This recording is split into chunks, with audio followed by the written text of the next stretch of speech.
And so if that's the case, we don't need to have some crazy claim.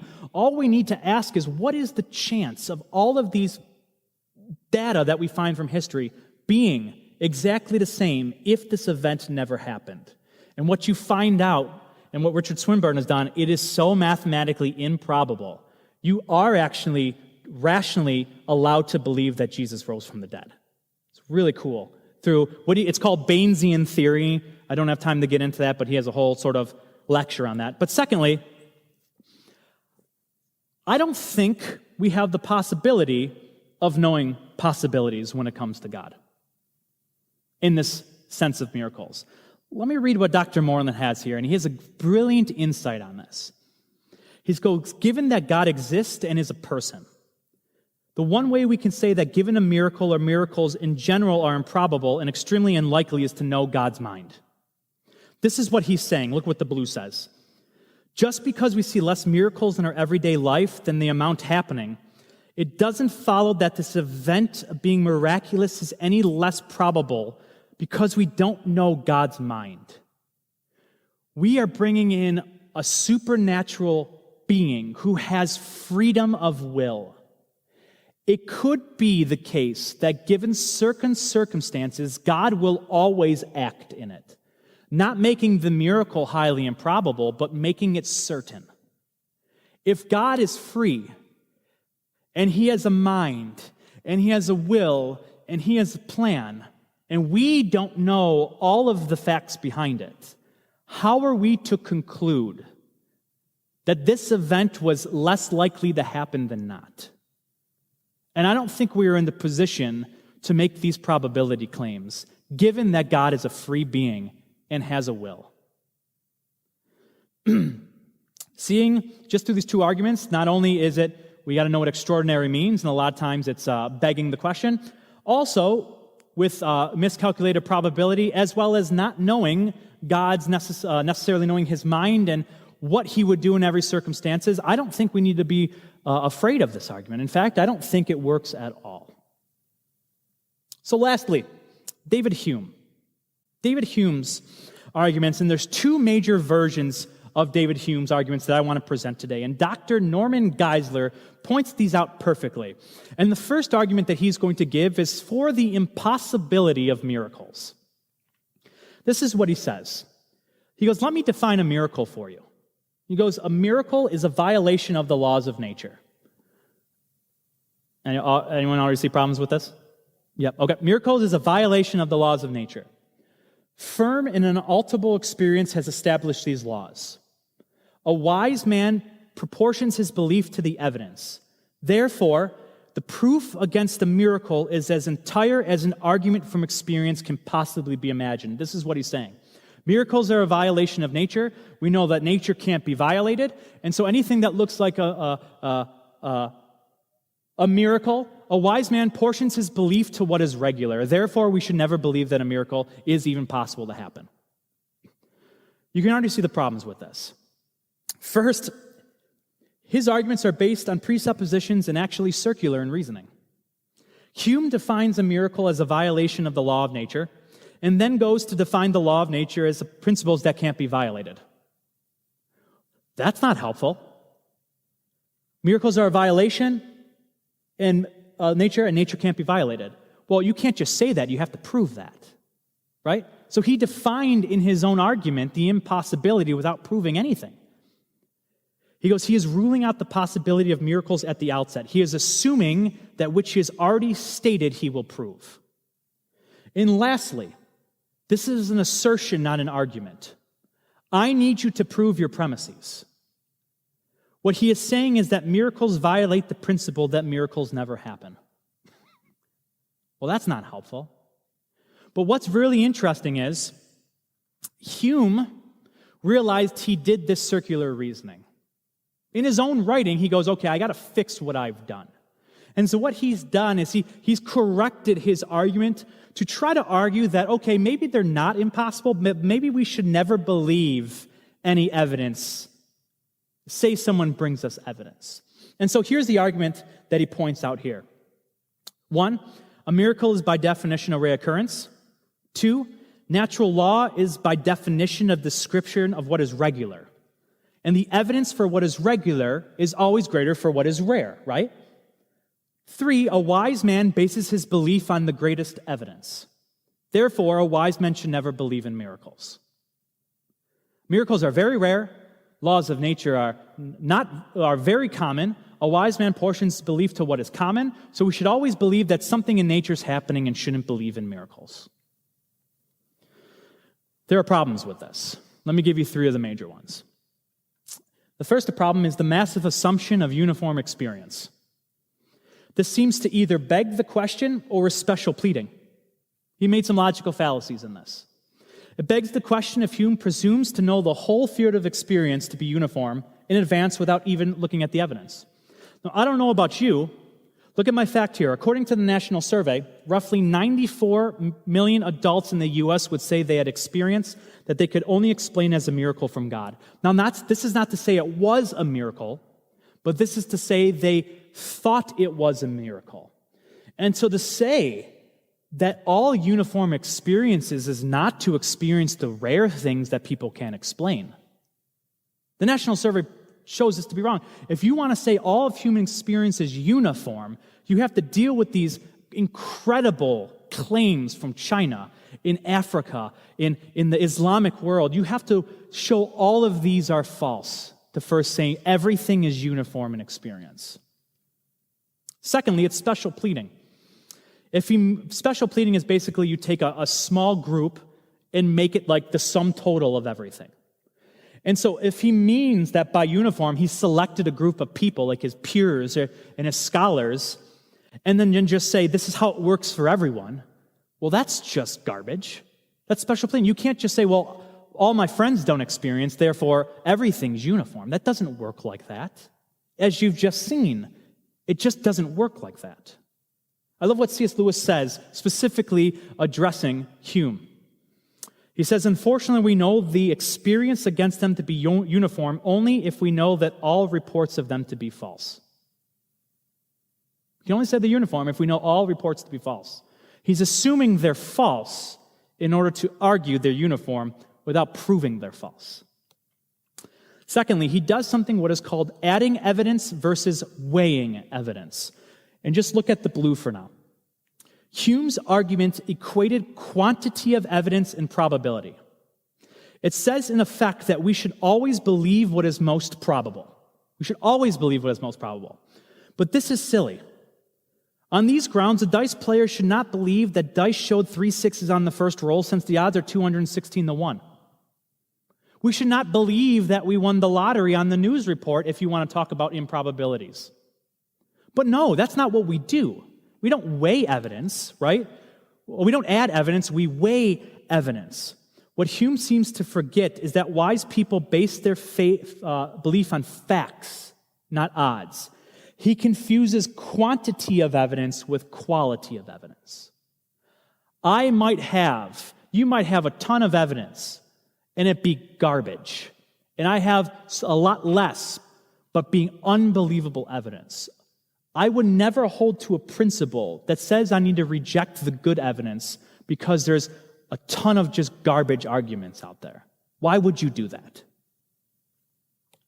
And lastly, Hume is a naturalist. He is an atheist from the outset. And he fundamentally argues naturalistic assumptions in his writing. Hume assumes metaphysical naturalism to make his arguments. If he would assume theism, then all of his arguments would crumble, right? Look what Dr. Burns writes about it after researching Hume. Hume appears to have tried to persuade readers to stop believing miracles without the courtesy of first seeking to dissuade them of their atheism. Hume tries to persuade people to stop believing it without first trying to prove theism wrong. Let me read you some of these quotes. Dr. Richard Swinburne. If there is no God, then the laws of nature are ultimately determinants of what happened. But if there is a God, then whether and for how long and under what circumstances laws of nature operate depend on them. C.S. Lewis. If we admit God, we must admit a miracle. Indeed, we have no security against it. That is the bargain. Dr. Ahlstein writes, Thus, knowledge of how nature normally works tells us nothing about how events might occur if a supernatural entity were to intervene. St. Augustine writes this: miracles don't appear contrary to nature from God's point of view. For God, nature is whatever he wants it to be. One violates a law which one is subject to. Someone would have to begin by arguing that on theism, God is necessarily subject to all of the laws that he has created. And John Stuart Mill, who is an atheist, he writes this against Hume.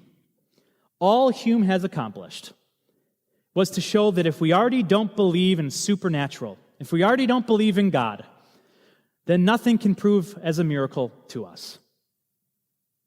If we don't believe in God, then there's no evidence that can prove a miracle. Hume has assumed that God doesn't exist. Well, if God doesn't exist, of course he can't do anything because he doesn't exist. But if God's in the equation, a lot of things are possible. And Hume takes this fundamental naturalistic assumption in his argument.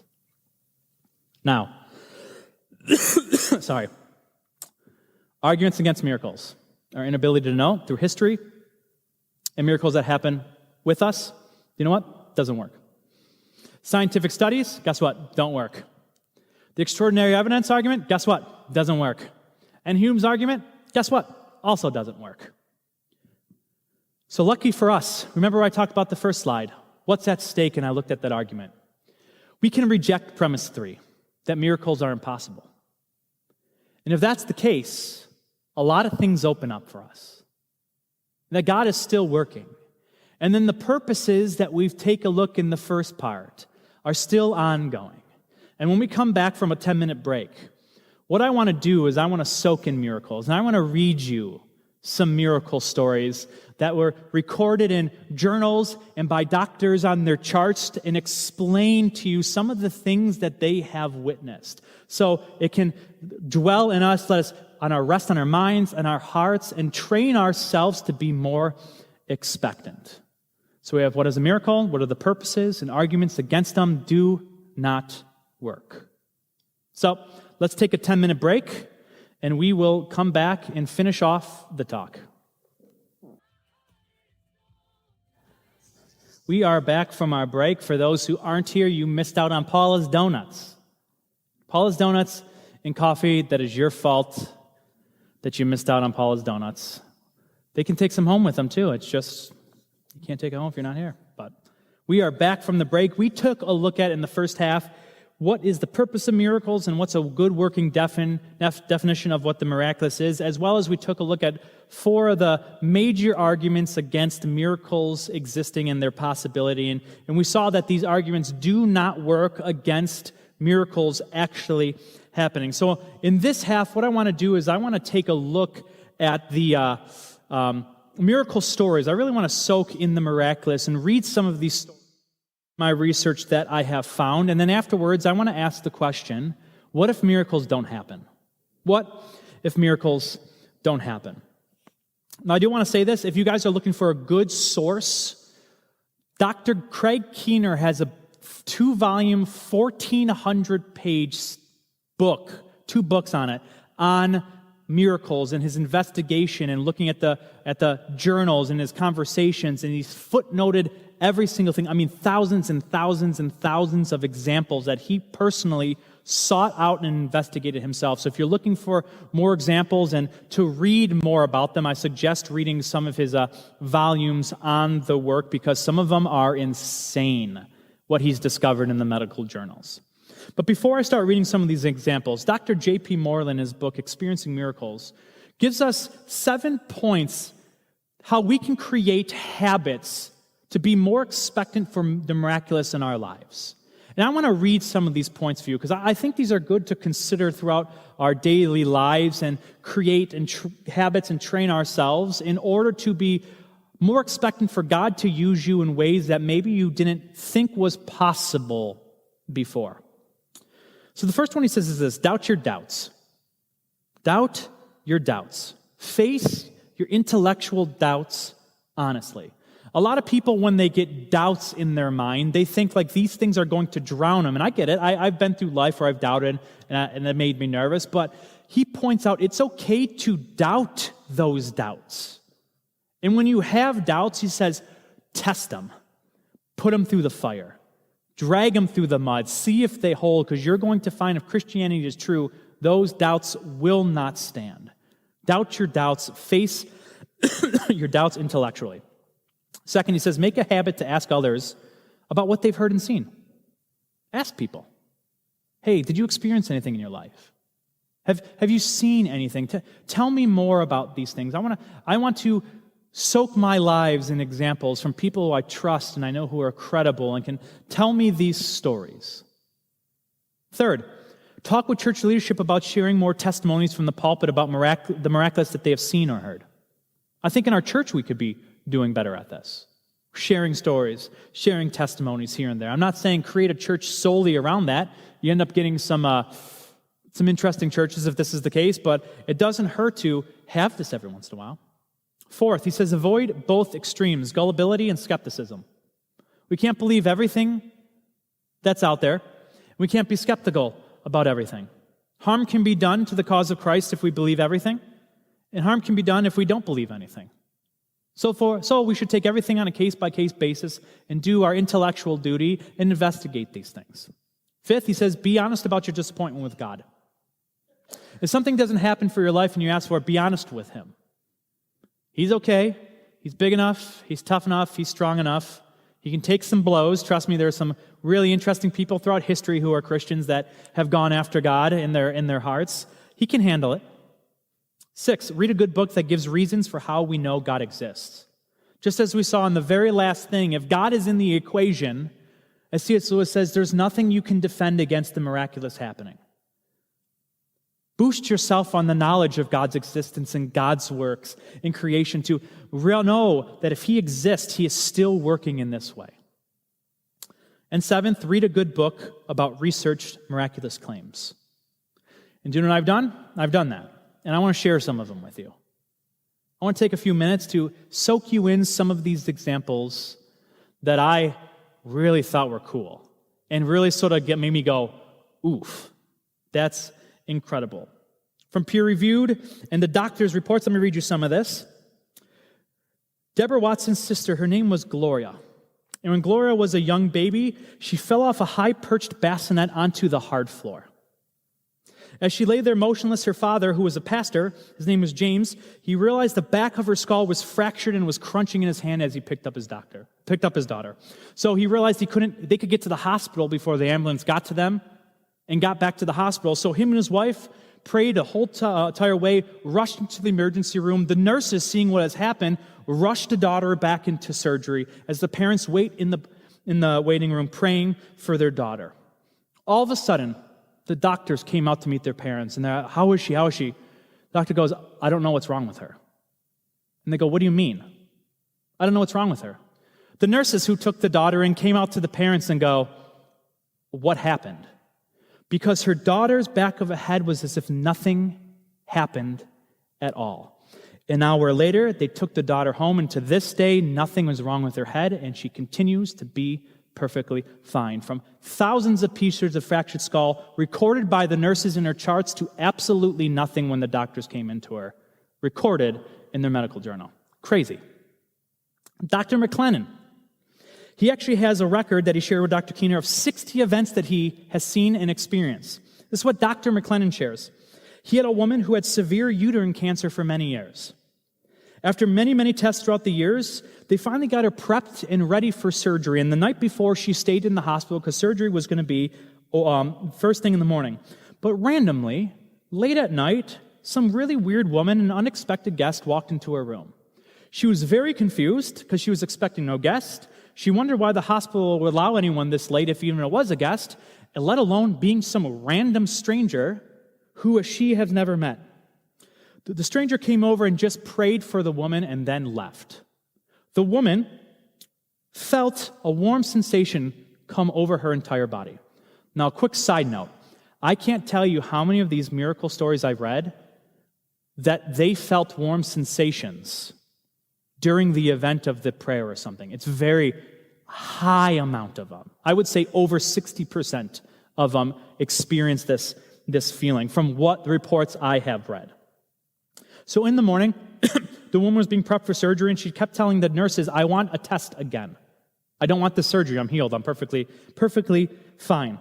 And so the doctors, after being stubborn and finally they appeased the woman, right? And guess what they found?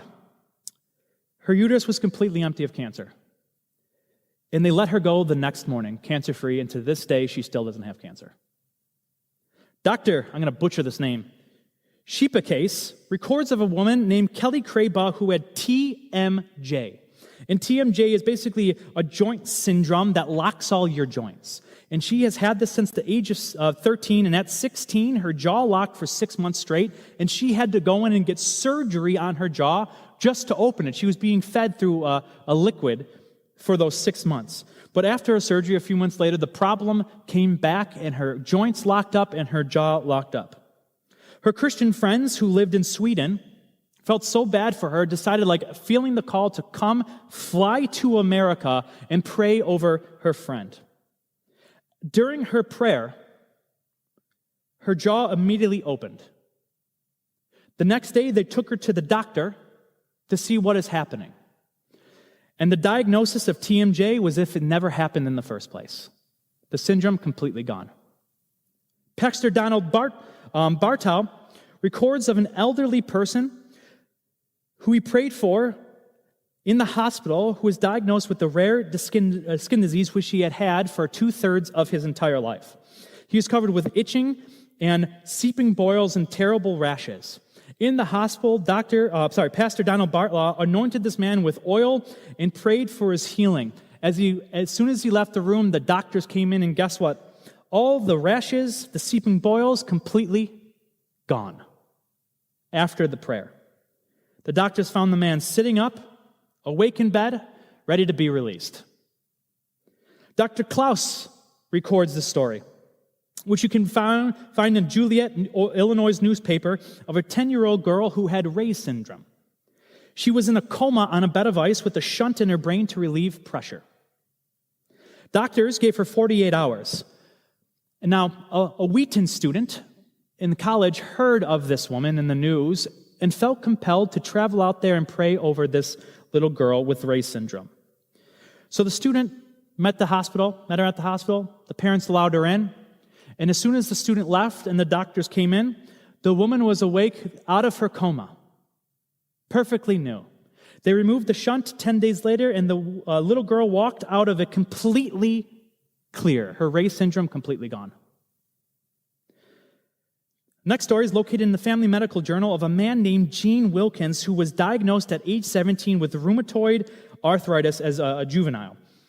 By his mid-20s, his body was in complete pain, and when it was cold outside, he literally could do nothing but stay home in pain. That's how bad his arthritis was. But he was a Christian, and he loved God, and whenever he could go to church, he could go to church. Until this elderly woman named Edith, who he didn't know, randomly came up and said, "Can I lay hands on you and pray for you?" Well, Gene thought she was a weirdo and thought, I don't want this girl shouting in tongues at me, so I'm going to let her pray, but I'm going to have you just sit next to me. And so Edith agreed and prayed for Gene. Gene, during the prayer, felt a warm sensation over his body, and all of the pain just seemed to disappear. Now, he thought the pain was replaced by anxiety because of how strange this woman was, but he noticed after a few days, none of his pain was there. And so he went to check up, and his doctor, who diagnosed him for many years, came back into the room and basically said, "I think I might have gotten your diagnosis wrong." He goes, "What do you mean?" He goes, "You don't have anything. It's as if you never had anything." Completely clear after this woman in church prayed for her. According to St. Louis Review, Brieg McKenna had suffered from years of severe rheumatoid arthritis that had deformed feet and hands. She went on a church Christmas retreat, and she had people pray over her. Instantly, her sores, stiffness, and pain disappeared, and her feet and hands were as if they were never deformed. Here's the extra detail for the story. As they were praying for her, it was as if, do you ever see in the movies where someone's arms are cracking back into place? That was the testimony of the people that were there. As if her hands are crooked, and all of a sudden it did this during the prayer. Snapped back into place. During the prayer. And guess what? Diagnosis was as if it was never there in the first place. Let me give you a few more. Dr. Harris records, A person dying of kidney failure was instantly healed during prayer. Dr. Wimber records a girl who had a wandering eye and bedwetting and an open spine. Instantaneously, everything was made perfect when someone prayed over her. Dr. Stewart records a hand whose tendon has been cut was immediately healed and able to move after one of her family left for prayer. Dr. Bennett records a person's eyesight was healed so that she could no longer even see properly through her glasses. That would be fantastic. Dr. Beadley records, although doctors told the family Baptist minister in a coma that he could not survive, he recovered after Jesus appeared to him in a vision and said, "You will be healed." A vision, Jesus appeared and said, "Healed." Boom. Immediately healed. Let me read you two more before I go to the next section, because there's tens of thousands of these. A patient, according to Dr. Harris, a patient who has been dying after surgical removal of his stomach experienced both the recovery and formation of a new stomach after the family prayed. Recorded. Medical recorded. And one more by Dr. Harris, he records. A severely burned young man close to death was healed, even of severe burns that should have left him virtually faceless. Third-degree burns everywhere. Family came in, prayed. Doctors came in. Everything was gone. Face, back to normal. Released.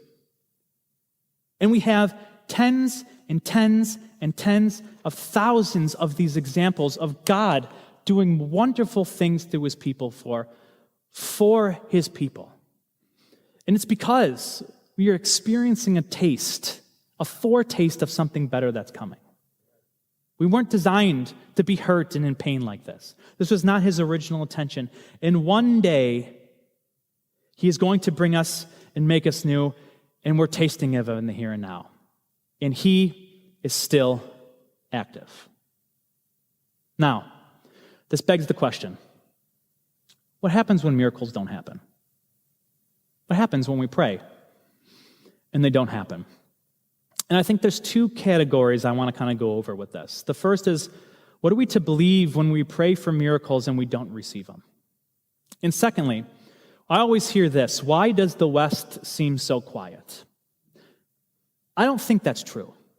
I think there's reasons why we don't often experience, but I don't think it's as quiet as you guys think it is. Because we always hear that common phrase. But let's talk about the first one. What are we to believe when miracles are not received? And the first thing I want to point out is a common thing I have heard, and I don't think we should think this way. And I think it plays everything into who we think the character of God is. And tell me if you've heard this before. If I was God, I would have done that miracle. I would have saved that person from cancer. Well, I think there's a problem with that. The way I understand God is he's perfect, good, loving. He's working all things. He knows. He's at a spot of knowledge of how things work and intermingle that I am not in a position to be. He is perfect in knowledge in his actions. And if we view God as this perfect being, if you were that perfect being, I would argue you would do the same thing as God. It's not that you would know better than God, because we are not in a position to know better than he does. And secondly, I think it's helpful to distinguish between two things: meaningful suffering and inscrutable suffering. Meaningless suffering and inscrutable suffering. Meaningless suffering is when it doesn't achieve a greater good. A lot of people think that nothing good can come from this. As someone who believes Paul in Romans 8, I believe that even when things seem terrible, God has known and is working things towards his end good for those who love him. But if we believe that a lot of our suffering happens even when God allows things to continue, that there's inscrutable suffering, that we can believe that though we don't know the purpose, we have a reason to believe he is providential, loving, and all-powerful. And that all plays into how we understand who God is and how he works in our life. Miracles are a sign of God's love, a foretaste of the future. But we also need to know, lastly, that the Gospels also recount the message of the cross. Keener writes this: when God seems silent in the faces of our pain, God is at work even there. Indeed, especially there. because an empty tomb declares that the cross is not the final word. Even if we don't get our healing now, for those in Christ, we will. And that's what the miracles are showing us today. It's a foretaste. We're seeing that this future is possible for God. We can trust and have confidence that even though we might not know, one day we will be healed. And that God is providential and all-loving and all-powerful. And if we don't get it now, we can trust that He is on the throne, and one day we will. And lastly, when miracles don't happen, we always say, why does the West seem so quiet? Now, once you've in this research, I came to the conclusion that I don't think that's true. Studying the examples and studying the medical journals, and a lot of these scholars who investigated these reports and seeing some of the photos and reading these articles, I think God is more active than we give Him credit for. And if that's the case, I also think that begs that we need to be more expectant when it comes to miraculous things in our life. But I do think there are things that get in our way that harm our belief and trust and faith that God will act on our account. And I want to give you a handful of them. And once we can grasp them, I think it allows us to create habits and form in us certain strategies to sort of think in the opposite way, to train ourselves to expect God to be more active in our own lives and look for Him. The first one is this. Statistically, right? Naturally fewer miracles occur in the U.S. than outside the U.S. because North America as a whole has only roughly 8% of the world's population. We hear a lot of these stories coming from Africa and China because they have a gigantic more of the world's population than we do. And so, of course, right, it would make sense mathematically if it was equal across the board, we'd be hearing more from them over there than here. Secondly, in the West, we have a very anti-natural mindset, which often renders them invisible to us because we grasp for other explanations. Since miracles are therefore less meaningful to us, they're also less likely to happen. Let me give you an example. In Africa, even if people are not Christians, they are extremely hyper believers in supernatural. You might believe in a cult, you might believe in similar belief, but they are expecting the supernatural to do things in the everyday at every moment. You read some of these missionary statements of these creepy stories of these events because over in worlds like that, every single thing is involved in the supernatural. And over in the West, we're more reluctant to believe, more of an anti-supernatural. We almost believe too much in the natural law where God is almost deist, where He's set out things and He takes His hands off, rather than God working and overseeing and doing things in everyday life, like we see these beliefs in foreign countries. Dr. Charles Kraft states this: in comparison to other societies, Americans in the North Atlantic people are naturalistic. Non-Western people are frequently concerned about the activities of supernatural beings. The wide-ranging supernaturalism of most of the societies of the world is absent for most of our people. Our focus is squarely on the natural world, and with little or no attention paid to the supernatural world. Third, I think it's less necessary for God to do miraculous events. Less necessary than in third world countries. Let me give you a few reasons. When natural means exist, God often works through them. In Joshua 5, manna stopped once the Israelites could eat the fruit of the land. God didn't keep throwing manna at them. He's like, you got land, right? You got crops. I've produced things for you in natural means that you can have my blessings for. Second, Jesus taught us to pray for our daily bread, but it is not unbelief to go out and earn a living. It's not. Paul was a tent maker.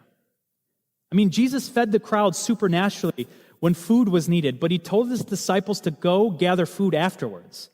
The next meals were already gathered, so no miracle was needed.